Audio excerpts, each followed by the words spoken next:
How to fix too many requests in ChatGPT.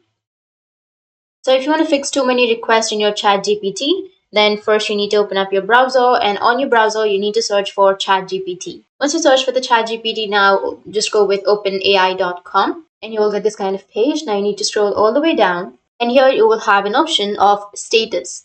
So find the status option. If you have the status option, then you just need simply go with the status and check the status. And if your ChatGPT is not working properly, then you just need simply wait for 24 hours, and after waiting for 24 hours, your problem may be fixed.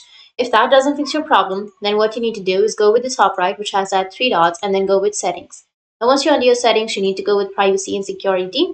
And here you need to go with delete browsing data, go with the advanced section, and then delete your browsing history. Go with delete.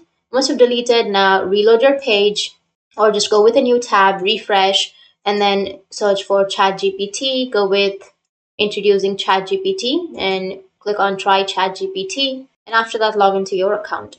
So that's it. That's how you can fix too many requests in ChatGPT. And if you have any questions, feel free to comment below. Thanks for watching.